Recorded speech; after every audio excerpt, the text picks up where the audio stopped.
And here we are again. We are live again, folks. Welcome to the Craig and Jane Show, or the Jane and Craig Show. I'm Jane Hamilton Parker. This is Craig Hamilton Parker. Yeah, we've done shifting. The Biden moment.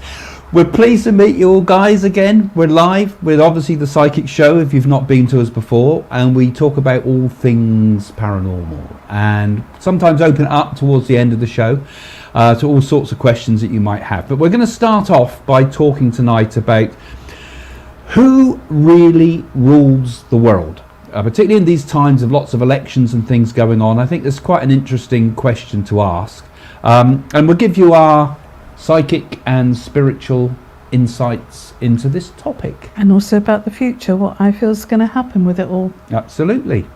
And we'll say a few hellos, as we usually do, to let everybody get online. So Jane. Oh, I had to put my glasses Oh, on, Jeanette Craig. says, hi Jane and Craig, I recently started watching your show and your cat was absolutely adorable. Nearly Great. as adorable as Craig. Yeah, he's a flat cat now, if you saw the last episode. I accidentally ironed him, didn't I? But I'd love to get more of Boo, because he's great fun, the cat, actually. He is a nice cat. We've had quite a few in our time, haven't we, Yes. actually? Alex, hello, Craig and Jane. Lots of love from where, Craig? Glendale, California. In California.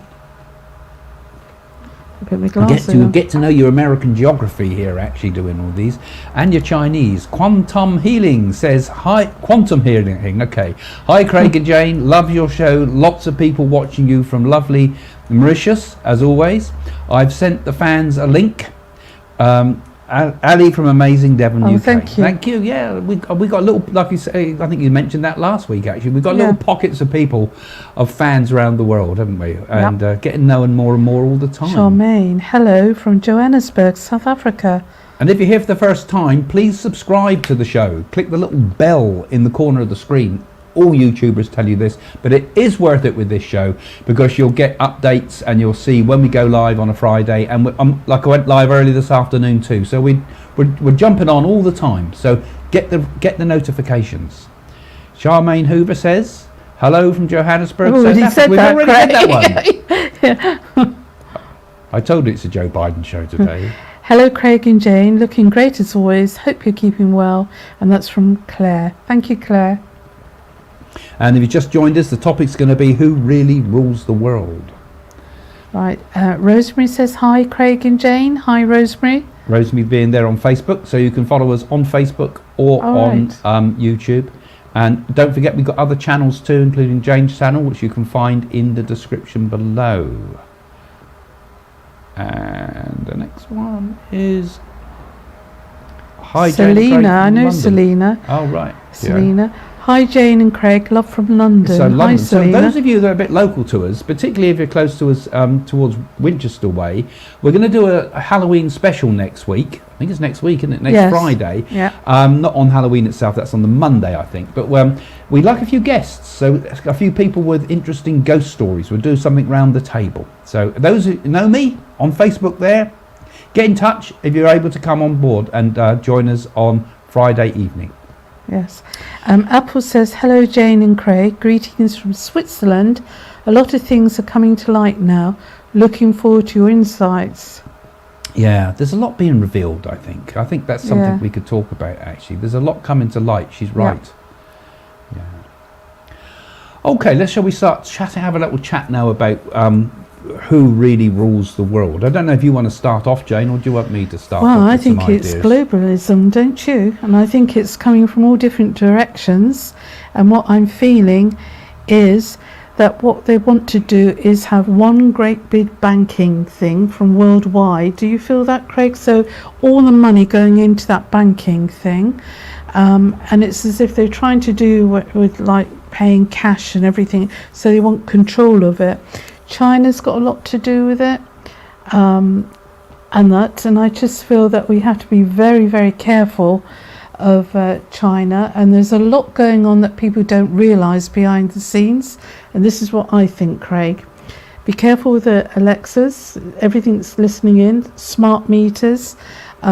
Be very, very careful, because it's like the planet at the moment, the world has got ears listening to everything and reactions what we're doing. And what I'm seeing for the future, and you can just see if I'm right, that for the future they're having these robots and they'll be taking over people's consciousness worldwide, right? This is what I believe. And I see them robots, consciousness, what I call A1 robots. So we've got artificial intelligence that's going to, we won't know who's real and who's not. And I think what's going to happen for the future on the planet, they're going to depopulise people, so humans won't be so, the planet, it'll be artificial intelligence taking over. And I do feel on the planet Mars they will have certain things and we will reach Mars, so all the solar system, it'll be going from A to B. That's what I see. Okay, well, quite a lot there. Quite a lot in a few moments. Yeah, I think certainly globalism is in my opinion, the major problem in the world. Yes. And like you said, it's fueled by bankers. I mean, the bankers throughout history have decided, ever since the time of Venice, when first sort of banking first came onto the scene, it was the money that guided, follow the money, they say. With so many things, follow the money. I mean, the people like the Rothschilds, I mean, they have, that family has $400 billion, we think, or more in their assets. And then there's other like the Windsors. If you took the whole of the Queen's assets worldwide, if you took all of the Queen's land assets and everything, she's worth something like $25 trillion. I was reading. I made a few notes. And then the Koch in the family, the oil billionaires, $100 billion. Well, can I just stop you there, Craig? Because I feel on the planet we're going to run out of oil. This is what I see in the future. And also things they might want to try and go down the depths of the sea, think they're going to get oil. And we're going to be in terrible trouble, I feel, in the world. I feel so sorry what's going to happen to this planet, because I see these visions very clearly. Yeah.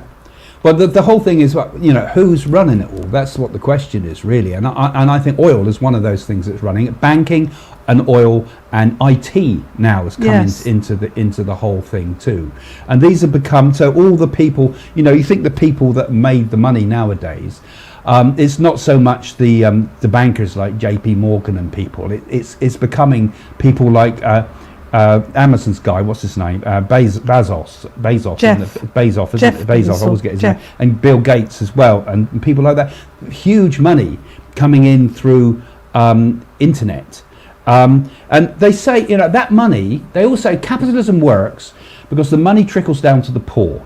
That is a complete and total load of nonsense, because it never trickles down to the poor. It always stays with the rich at the top. Nobody wants to share a penny of it, If you've known, we've met people who are very, very rich.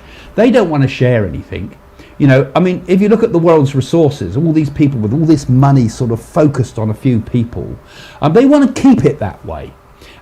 There's enough food out there to feed everybody on Earth. Everybody on Earth could be fed. There could be nobody starving. I reckon there's enough. If you worked out the maths of it, I don't. But there's enough to go round. There's enough to go round. Even if our population got bigger, there's still enough to go round. But there's always this attitude that one or two have to take the lot. And that's where we start to get the problems. 80% of the world's population live on less than $10 a day.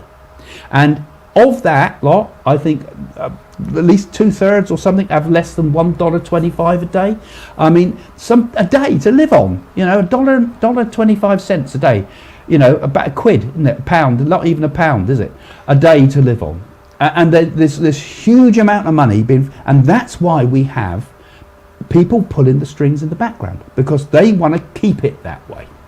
Thoughts? Well, people don't realise they're being controlled.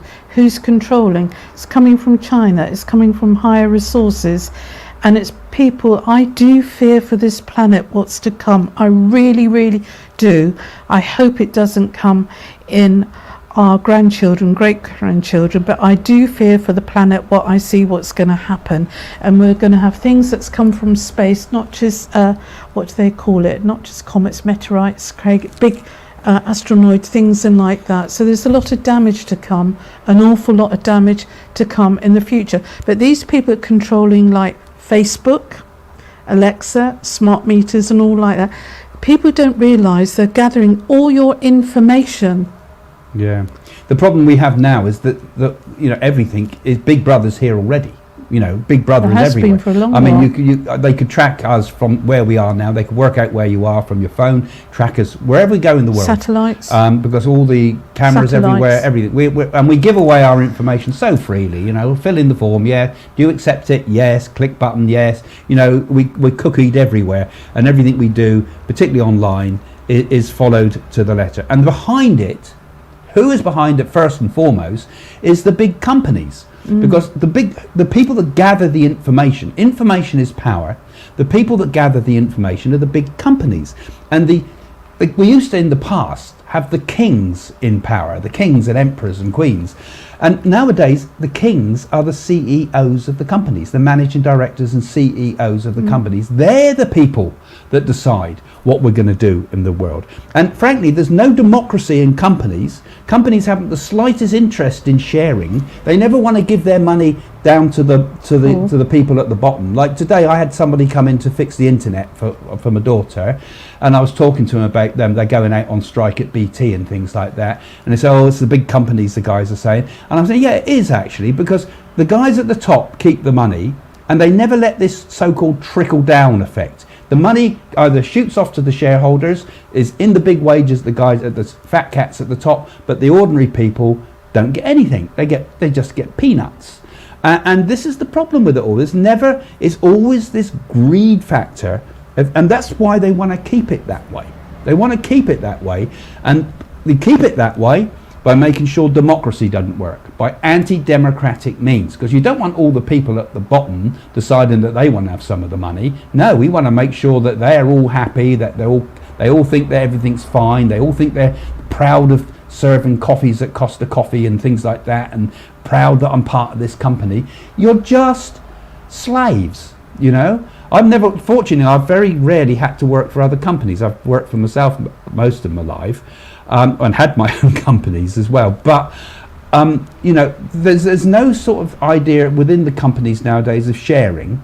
Even in the Victorian times, the big companies tried to set examples by saying, like, we'll set up the Cadbury's Bourneville village and things like that. Those type of attempts at utopian ways. But the instincts of people is not to share, and that's where I think the start of the problems come. Do you think, Jane, with yourself? Yeah, I do, and I do fear for and these drug companies make an awful lot of money too, Craig, and it makes me wonder if people aren't controlled by lots of drugs in the world as well.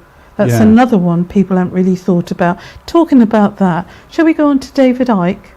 Well, I quite like some of what I met David Icke. I did a reading for David Icke on the Mystic You've Challenge done show. A personal reading to him? Yeah, we did it on telly. There's a clip of it out there somewhere. I did it with David Icke on Mystic Challenge. And afterwards, I thought he was a really nice guy. Actually, I liked him. I think some of his ideas go a little bit far too left field, and I think I'm not one that believes that. But what I do agree with him is that a lot of stuff is kept secret, because if you want to control the masses, you're not going to tell anybody. And there's organisations out there that are definitely keep the secrets to themselves. These organisations are the bankers of the world, the politicians, the royalty, even the billionaires, the bankers. They're not going to share their wealth with anyone, and they're not going to share their agenda with anyone. And we get organisations like the Bilderberg Group, I think it was called, that was set up in a hotel in Holland in 1954, and where a group of all the bankers of the world, a lot of the top people, originally secret and kept secret, and then eventually exposed a lot more. Well, like Illuminati. A sort of Illuminati. Yeah. And these sort of people were, basically wanting to keep the status quo. And the way they did it very often, this is one of the accusations that people like David Icke says, the way you do it is you create wars. Every time you have a problem yourself, well, you create wars, because actually a lot of profit to be made in wars. A lot of money to be made in wars. You can lend countries money at high interest rate with wars. You can shake up the status quo, and still keep people even more happy to stay subdued because we've got to go without, because we've got to feel the war and things like that. So, there's lots of ideas out there, a lot of conspiracy theories out there as well about that, all these sort of hidden agendas are happening behind the scenes. And although I don't think it's like lizard people from outer space, I think that's crackpot, frankly. But I do think there are people behind the scenes who want to keep the things the way they are. And when you see like Liz Truss go in a few days, I mean, she was definitely not a globalist, and she went. Boris Johnson, not really a globalist, and we don't want nationalism. We don't want nationalism. That's not a good idea. We don't want people being proud of their country. We want people to buy from these international companies, to buy the goods from us, And globalism has become, I think, the greatest threat to democracy that there has ever been in this world, because it's controlling the money, and he who controls the money even controls the politics, and whoever controls the politics counts the votes. So I think that like Stalin said, it's not who votes that matters, it's who counts the votes that matters. And there's such a lot of corruption on all levels that we, the ordinary little people in the world, our voices are not being heard. And I think when we feel powerless, that's when we kind of blame others, and we kind of can also get lost and think it's all everybody else's fault. We can get trapped in conspiracy theories and things. We can start to think there's stuff going on that's secret, but then some people lose the plot completely, I think. But I think if you take the middle way with it, you've got to say that it's not these huge fantasy worlds that I think people create around the unknown of what's controlling the world, but there are definitely organizations, and the big companies particularly have an agenda to keep things as they are, and they're not pro-democracy. If you think about businesses, they are not about trickle down. They're about keeping it at the top, looking after yourself. Total selfishness.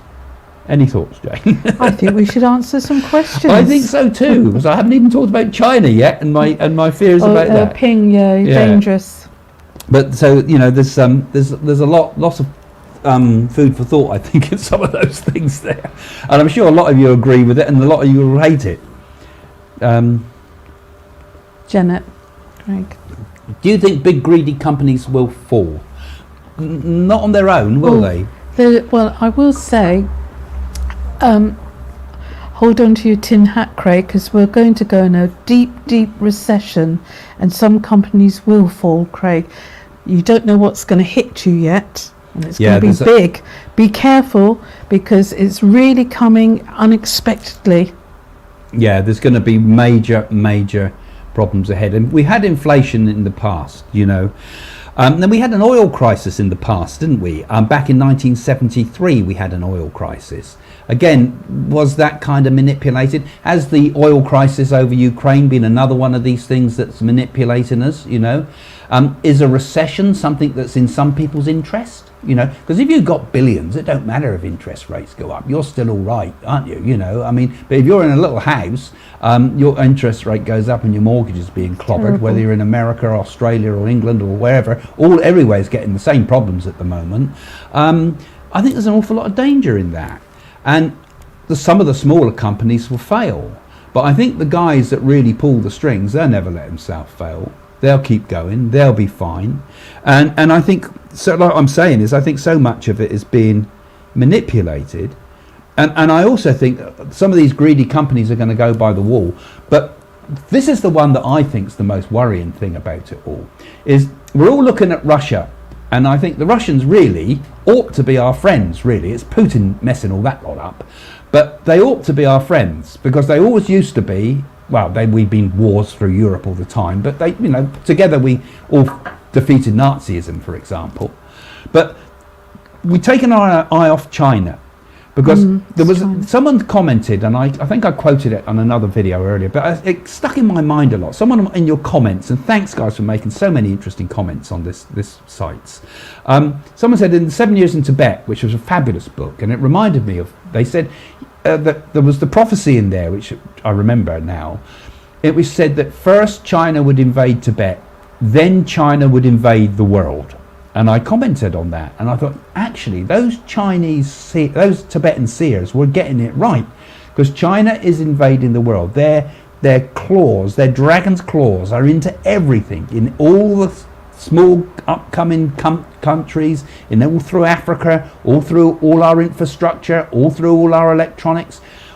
Are we going to allow the power to shift to that, to an openly communist sort of country that crushes its people and has, does all these terrible things to the Uyghur people and everything like that and all the rest of it, and has done terrible things in Tibet, and we just turn a blind eye and let it all happen? I mean, that's who's going to be controlling the world, China. Absolutely. And I really do fear for that. I mean, the only person that's spoken up for that is Trump, and he got chucked out. And why did he get chucked out? Did he really get chucked out for the votes, or did he get chucked out a bit like the same way that Boris Johnson perhaps got stabbed? I mean, they all undermine you so much. And the media, who owns the media? All of these things are huge questions that really do worry me about the future of the world and the way we're going to go. Something's got to change, and something will. And the danger is, when these changes happen, do we let all the power shift to China while we're all squabbling around like amongst ourselves like a load of weasels in a sack, and our eyes distracted by all the wrong stuff, and while everything we've done has been, all our technology, all our secrets, all our knowledge, all our universities, everything is sapped away from us, and then goes to a country that is controlled. Nothing to do wrong with the Chinese people, of course not. It's to do with the powers who control the world, and I think it's China that will do that. And I've spoken far too much, and I think it's time for you to answer your question. Take a glass of water. Next question, please. Right. Oh, Michael. I think the media rule the world. You can have an opinion as long as you're in line with the media. If your opinion isn't complacent, the work generation tried to cancel. That's perfectly true, isn't it? The media is quite a powerful tool, really, isn't it, when you think about it? Yeah, I think the danger with it is it's dominant. I don't think it controls the world as such, but I certainly think it controls to a certain extent most of Western societies as such. The television watching populations of the West. I mean, when you look at the BBC, and I look at that, and I think, particularly the news, it's all twisted. Look at CNN again. I don't like that either. When I try to watch the American stuff, I mean, the Australians seem to be seem to be sort of comparatively free. If I've said that before, but look at the advertisers, how they use the media now. You watch you watch adverts, and they've all got these wokey sort of messages in them, and these films, drama. Yeah, and all of it, and I think, I don't want all that. I think, how can they encourage me to buy a product when they're kind of trying to force you into their agendas? You cannot wipe out history, can you? And it's all sort of as if they're afraid, buy British, stay British, like they used to.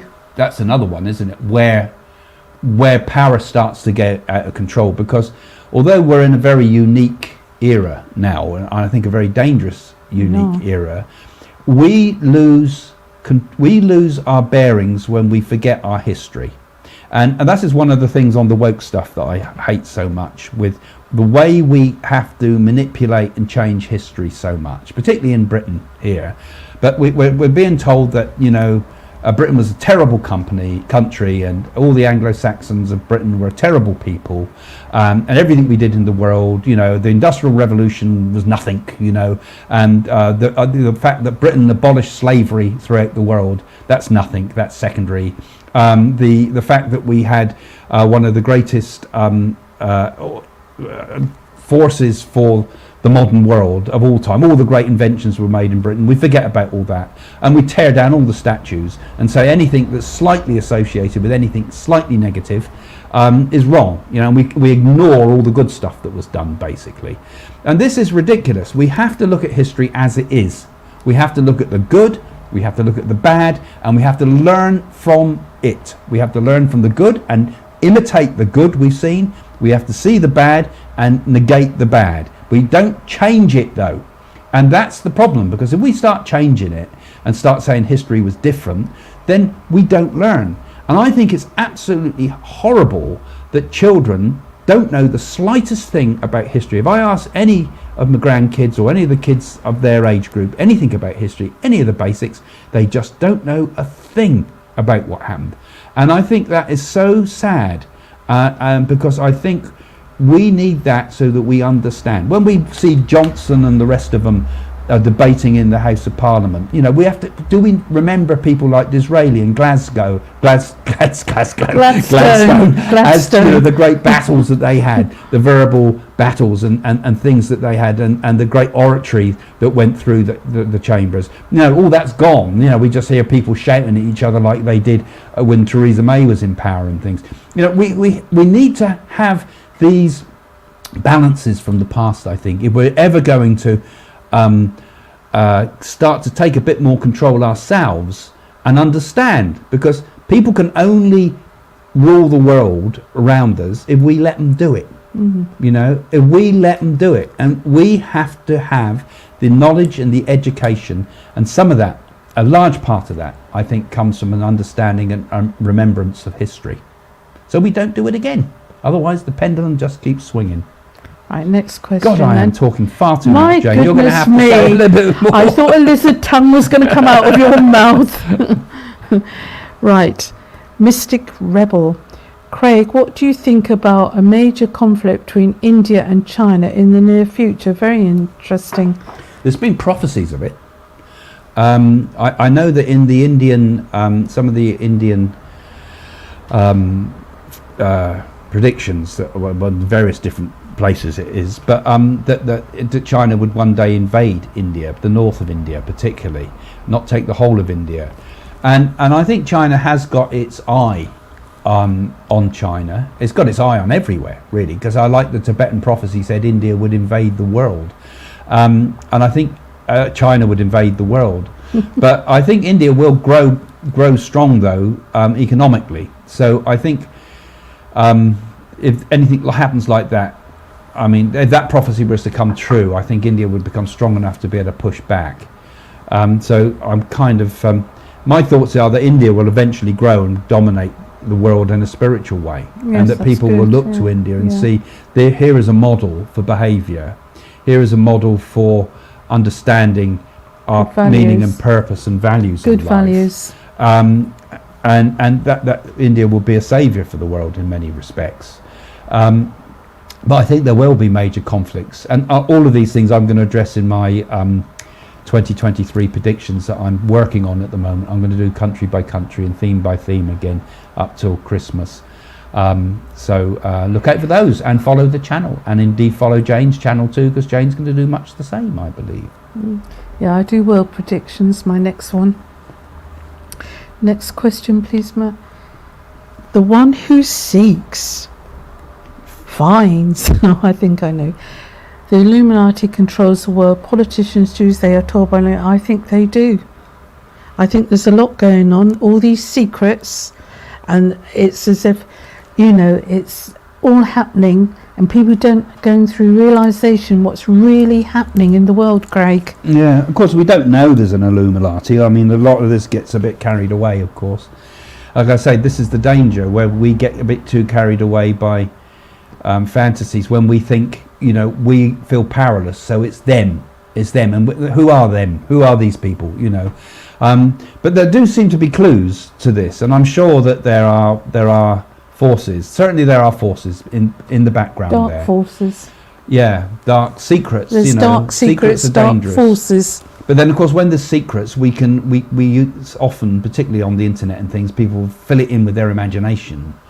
But I think what we really need, we just need getting back to basic, simple things again. Really basic, good values, values in ourselves, and I think we should people. start to strongly value our democracies and really each individual, not take it all as given. You know, I think we need to educate people, and particularly the children, because it seems to me that the kids now, they just accept what they're given, and we need to encourage more debate, for example, but debate and not just sort of all this self-indulgent sort of debate, you know. I mean, we need to start questioning about the issues of the world and things, and get back to like I remember at school, we had a mock election, and I stood for election. You know, my slogan was "Don't be vague, vote for Craig." You know, and I won at school. But then we had our own parties and everything like that. It was a good little exercise actually.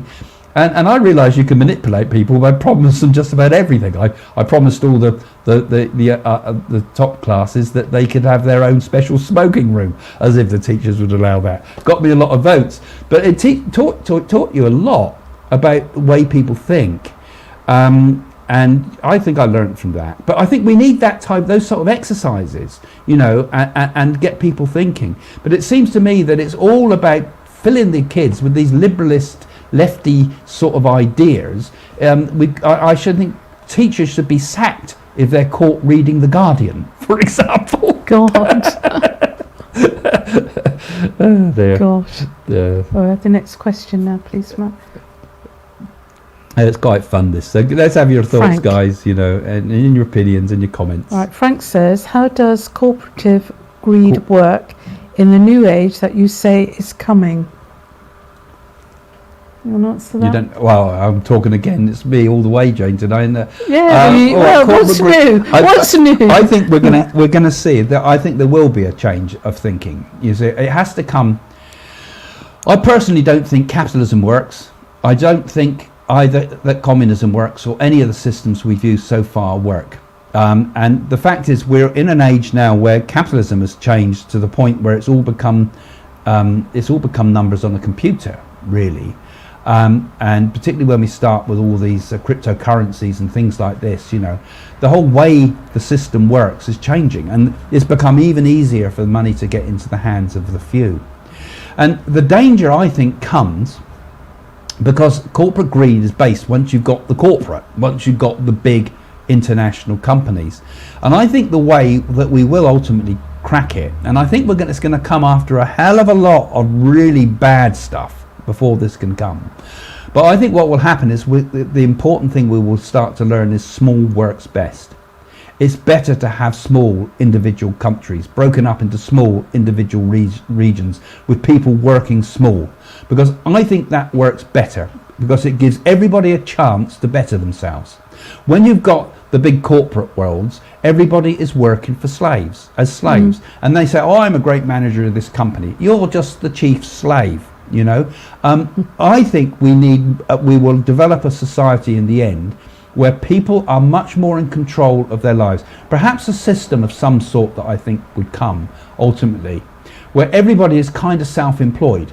You know, maybe there might be the minimum wage idea somewhere in there, but I do think that everybody kind of is self-employed, and that's how you work. You move, but we've got to break, and I think this will come in due course in time. We've got to break the big, huge corporate monopolies, the global ones. And the only way we're going to do that ultimately is if people start voting for it in what we've got left of the democracy. And I think democracy is greatly under threat. But it would be a terrible, terrible world if we allow globalism to carry on in the way it's going, and have the influences and those small few people that run those companies and run the banking systems and run the politicians and the rest of it from behind the scenes, and that we allow things like, you know, gun lobby to decide what's going to happen in American politics, or similar equivalents with oil industries and everything, you name it, even the food industry, all determining who's going to have what funds for their political ideals and things like this. You know, we are in dangerous ages, and in a dangerous age because of we've let loose the control, just like Jane was saying about we give it all away to Alexas and all the rest of it, we give away all our information freely. We give away our freedom so freely nowadays, and to give it away just like it's not worth anything.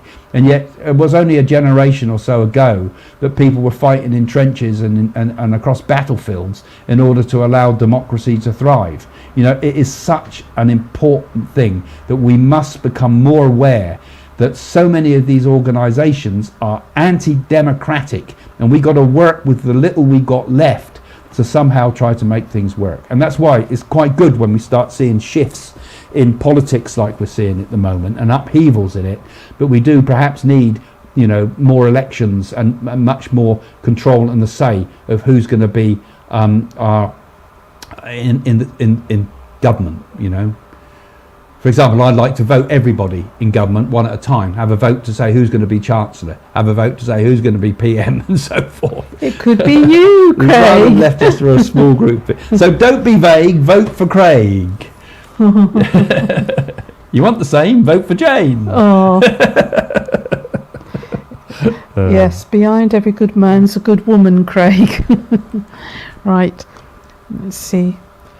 Bella Luna, please discuss the Rothschilds back brief example, the Windsor bloodline, German, the Spencer family are the true British royal bloodline.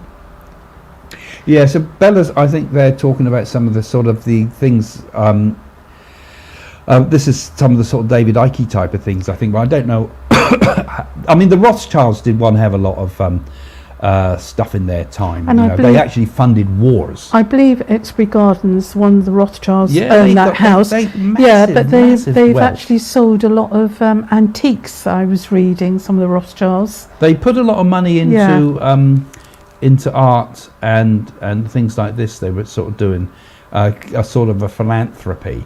But the Rothschild bankers originally, they funded. I think they funded the all the wars in Europe. The Jewish, don't forget. The Jewish. Of course, there's the conspiracies have been coming. People have been talking about. Are they still now doing the same thing? Because there's a whole group of them, and they were also very much tied. I mean, I think it was the Rothschilds were sort of all tied in with the German and the Austro-Hungarian Empire, weren't they? Right the way back then, as far as I'm aware. I don't know the full story of it all actually, so forgive my ignorance. And of course, Bella's talking here also about the idea, is this all tied in with the royal families? Because the royal families of Europe, they were the ones that used to control the world, particularly the Windsor royal family, which is the strongest one that's left. But we had the Romanovs, and we had all the bloodlines in the Tsars, of course, and the Austria and Spain and France. Yeah, but the royal families now are only figureheads, aren't they? Yeah, but do they still have an awful lot of money? And there's still a lot of questions about when you start seeing about all the what they get up to, like Andrew and all that business. Sack them. We can't sack them. They get away with murder, don't they? Shouldn't be get allowed away with to, all should sorts they? of stuff that ordinary people would get clobbered for. Yeah, but we want people in charge with good values. We don't want all these backhanders and everything. And of course, the other thing about it is they have there's a very great power to all this idea of using pageant, because pageant kind of gives authority. So they spew all this pageant onto the world, which we all love and say, oh, the British do it so well. But actually, so much of that is kind of manipulative in some ways, and it makes us accept them as being okay. I think we're going to have to ask an awful lot of questions in the future about who really does control the world, and I do think the royal family may have a much bigger influence than we think. I'm not one to believe that they're a load of lizards. Yes, but you see, going back to David Icke, he went to Betty Shine, who was a healer and a medium, and for healing, and she saw blue. He took it that he had to wear a turquoise suit. What she was talking about, the blue energy around his aura and etheric body, and that. And I think that he was at that particular time on the edge, and it was his own interpretation of lizards and aliens right? Yeah. We have no proof whatsoever of the lizard people, and he thinks that people drain your blood and everything, and he's talking about like Reese's O blood and things associated with aliens. There are other people, I'm sure, in the universe on other planets, but they're not people like lizards and that. They're like people of light. That's what I'm saying. Yeah, I think there's a lot of truth behind it. The problem is what happens with these type of conspiracy theories. You get a sort of bit of truth that's true, but maybe aliens came to the world before. Well, they said God was an alien, didn't they? But then you start to build the fantasy on it. When we don't know the full story, when we're faced with a blank, we fill it in, you know, and that's the problem. And I think that's where I personally think that David Icke and others like him sometimes just get carried away with it, because when you don't know the answers, you can make everything fit. It's kind of like selective memory. We're selecting facts that kind of fit with what we believe, and we turn it into a complete construction. And particularly the internet, you can go and start searching for something, you know, like you could believe something about yourself, that I'm the reincarnation of somebody, and you can start searching the internet for facts that back it up. The next thing you know, you believe it. Didn't you, Craig, come from the ant people? Yeah, I could believe. That's it. I could say that I'm an ant person. So you know, AIDS, CRAIG. The A stands for ant. You know, and you start going, you know, and you start an anagram of Craig, and you can make ant people out of it or something. You know, you can get carried away, and I think this is the danger. And not to say that there aren't ancient aliens here, that there could even be aliens in touch, but I don't think the world's been infiltrated like the program V. Lizards. Which Yeah, anybody V. that watches David Icke should also watch the program V, which people will say, yes, but this was the first revelation of it all. No, it was a fantasy program, a bad B movie, and I think he got carried away with it personally. And I know a lot of people are going to hate me for that, because I know people that follow channels like ours do like David Icke. But he's a very nice person, and I think a lot of food for thought in some of the things he says, certainly, but I think he goes too far. But I don't know David Icke, but I would challenge David Icke and that, because I feel at the end of the day he was very much into sports, wasn't he? And I like it. Well, I don't know him personally, Craig. I can only say what I meet people, what I feel. So really, it feels like somebody to me that was on the edge. That's what it feels like. Well, I'd love to have him on the show if you're watching. You're welcome to come on the show. I'd love to have a chat with you. But please don't come along with a blue shell suit. I agree with you, but I mean that's fine though, because there's a lot of interesting food for thought. And the most important thing, we've got to all keep thinking. We've got to keep questioning. We can't just be spoon-fed the truth. We have to find it for ourselves. Like I say with everything, with all this spiritual stuff that Jane and I are into, you have to ultimately trust your own experience. You have to look for yourself. Don't believe anybody. Don't believe a soul. Find out for yourself and do proper research. Not just skim the internet and find the first thing that comes to the top of Google, because remember, Google's compromised. It's an algorithm. You're controlled by machines. It's an algorithm. Oh, somebody's paid. When will things get better in the world overall? We'll pay another £2 and we'll tell you. It'll get better for us, actually. Thank you, Alex. Well, thanks for that. Yeah, good one. I think timing is hard to know. I think we're gonna have troublesome times up to about 2024. And I get a feeling that even from then we'll start to get a little bit of glimmer of hopes. I just have a good feeling about that. But I think it's going to be a crisis time up to then. And if we are moving into a better age, you know, we're not out of Kali Yuga yet, but we are into a transition period where they say there's a golden age within the darkness of Kali Yuga that should last about 2,000 years, they reckon. And if that is the case, and I feel it is the case, I can feel something good will be coming. I've seen too many miraculous things. I've seen too many miraculous spiritual things to know that those things can ultimately win through in the end.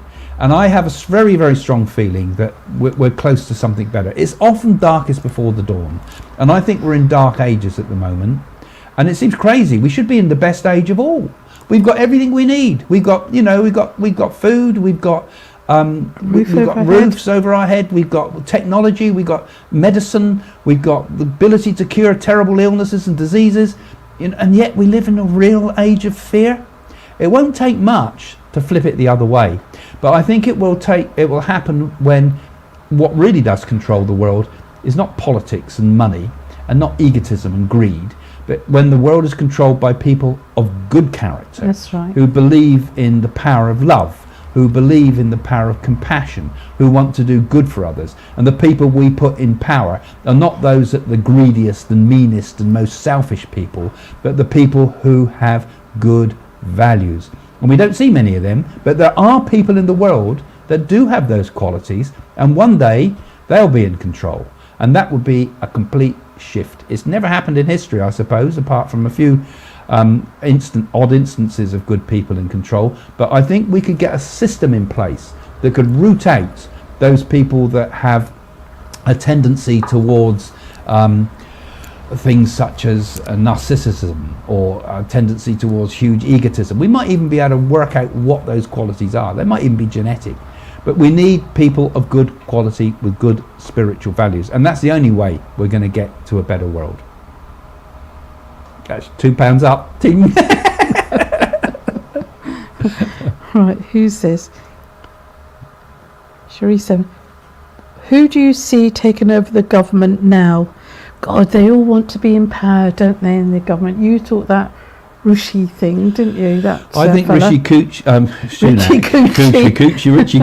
who I detest. I don't think actually, women want. is I likely to don't get in. think people want a woman in charge as the prime minister because they see them as weak. There'll never be another Margaret Thatcher, will there?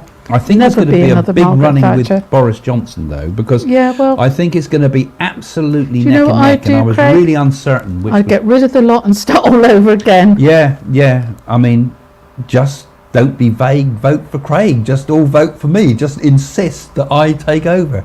I'd really mess it up for you, wouldn't I? I think Rishi Sunak's going to get in. I did a video today, and before I started, I felt that Boris Johnson was going to come back and get in. And as I was talking, something said to me, "No, he's not. He's not." I just suddenly came to me. You do know he's not. put in for it. He has put in for it, and I said that in my earlier predictions about Liz Truss before he even hinted at doing that. And I think he I'm kind of hedging my bets, I suppose, in some ways, because I kind of feel it's so neck and neck it could be either. Because I'm just worried, because I think I personally would prefer to see Johnson in, even though he's lied, he's cheated. Oh, what a mess of a personality he is. But what's the other alternatives? They're all as bad. We've got to have some leadership, but he's very good at jevvying people up, but he doesn't deliver the goods when he's in power. And I don't know how crazy he is that he just does not tell the I don't truth. think any of them are any good. Oh, they're such a mess, aren't they? I mean, what a mess. And squabbling. It should be the people that vote, not them who decides. But the problem is all the parties are as bad. I mean, Starmer's almost surprised that people are going to vote for him. His eyes are too close together, Craig. But all of them. I mean, I would. It's just.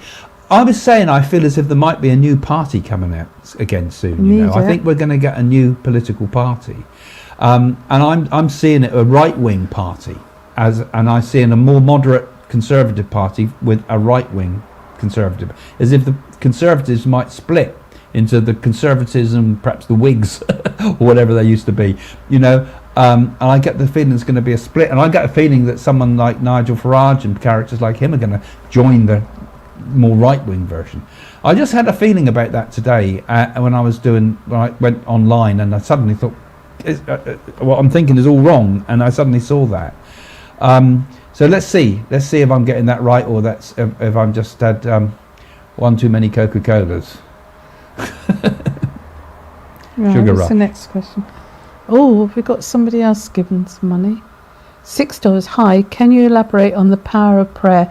Well, the power of prayer is very strong. That I think if we all really thought positive for the future, because it's all disastrous around the world at the moment, And and I honestly think that if all women went to supermarkets, not pay £9 for butter, we could do a little prayer over the butter there, and they would have to bring the prices down, because it's like women, really, the shoppers that go in the supermarket, we don't have to buy these products, do we, Craig? Yeah. And the thing is, prayer is very powerful.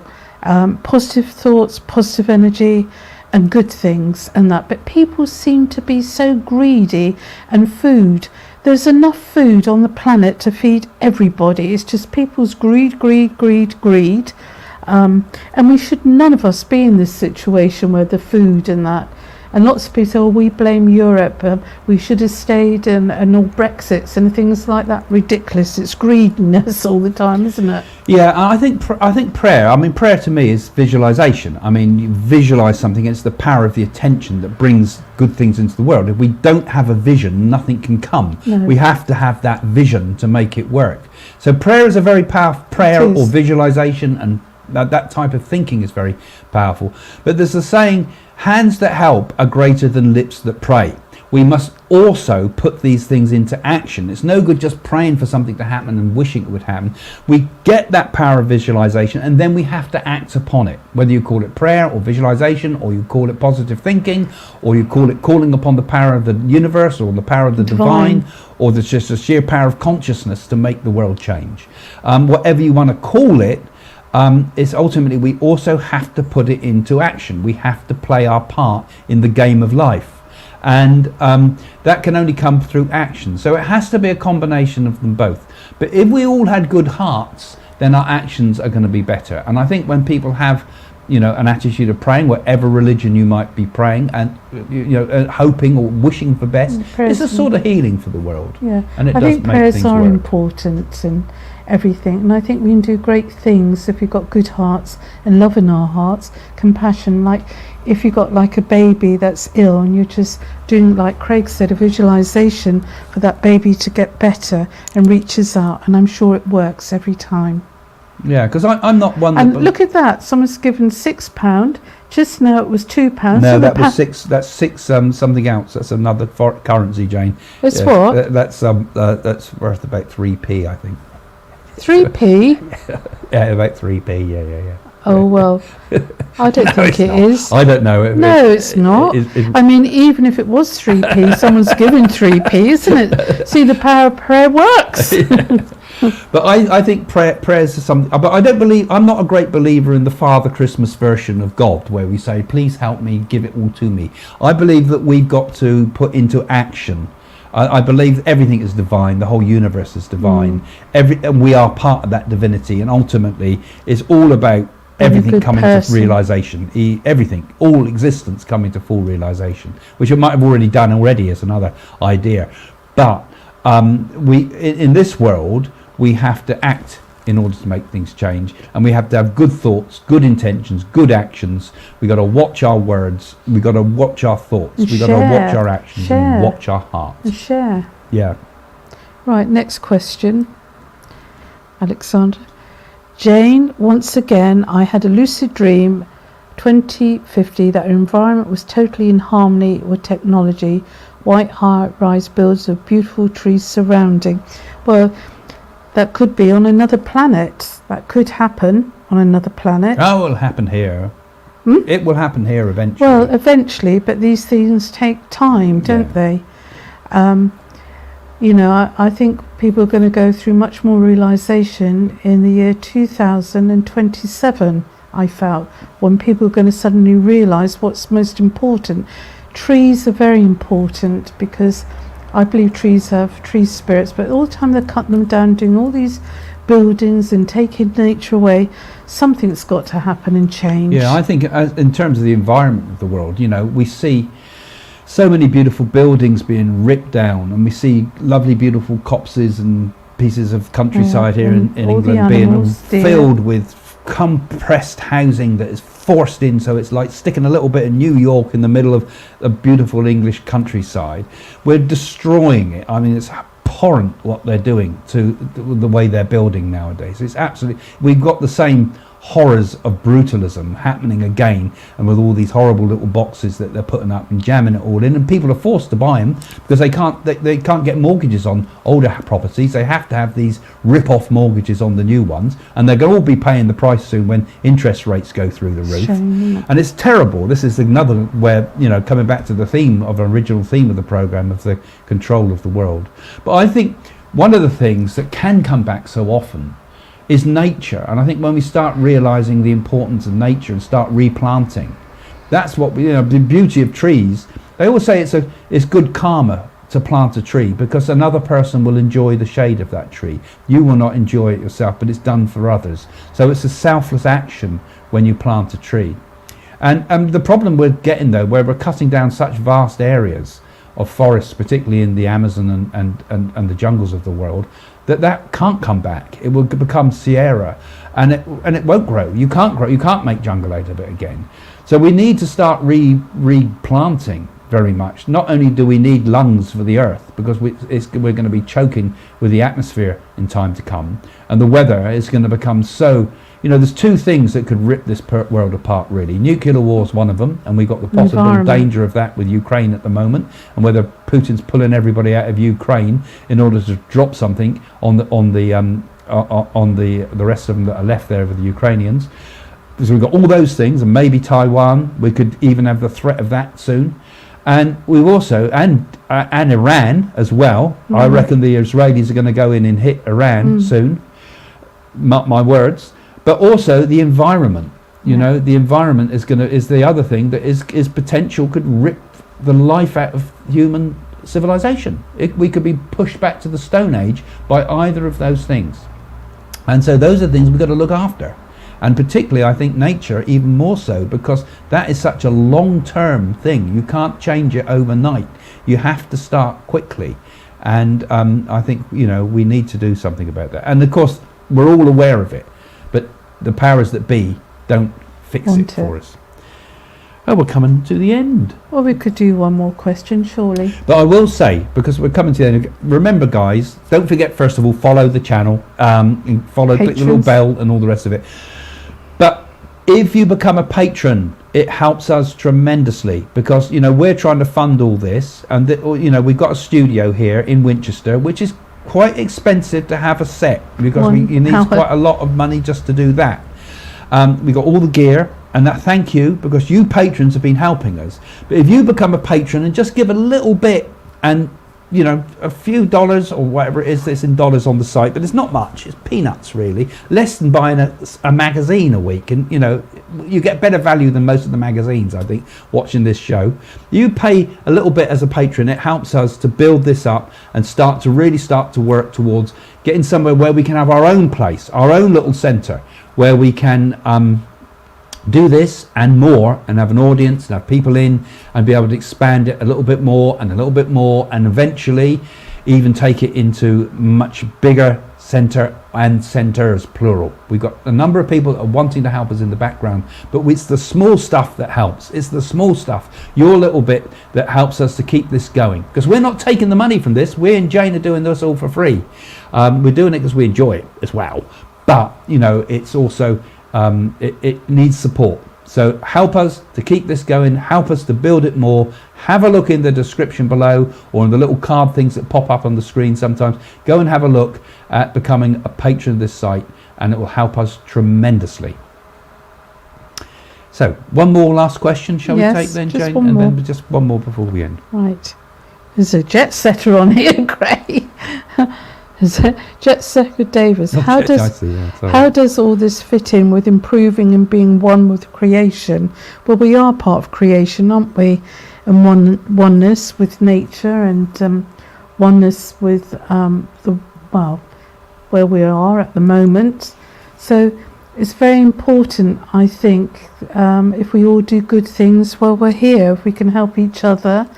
And creation is important, same like the animal kingdom, and everything around us, so we can do great things with love. Yeah, so how does it all fit in? We've been talking very much about the problems of the world, and of course that's why a lot of people like to watch this channel, because we talk about a lot of current affairs and things that are going on, and try to put a kind of a spiritual slant on it. But all of these things that we've been talking about actually are, and I've said this a number of times, are secondary really. Each of us, despite what's going on in the world, and I say this so often, it's all the externals really. This is ultimately Maya. This is all the illusion we're talking about here. This is all the craziness that's going on out there. Is not the reason we're here. We've all been plonked on this earth in order to wake up. Not just wake up to all the problems of the world, but wake up to who we are.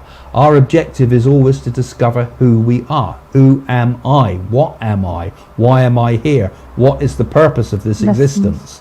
You know? And that's ultimately what we've got to do. But obviously, at the same time, we are beings that live in the world. I'm not someone that believes we should hide away in a cave and just look after our own being, because in a way that's selfish. I mean, the inclination of enlightenment is to want to come back, to become the bodhisattva, to be one that helps others. So in that case, we also have to be the lips that pray and the hands that help. We have to do it as well. So we've got to be part of the world and play the game of the world and be part of this creation. But also there's another side of ourselves that is beyond the game, is not the player on the stage, as Shakespeare talked about, but is actually the controller of the producer of the show, as it were. We are also that one that is beyond all this, the transcendent self. And that transcendent self is what we're ultimately got to learn to discover. That's where we're heading, which is the spiritual work.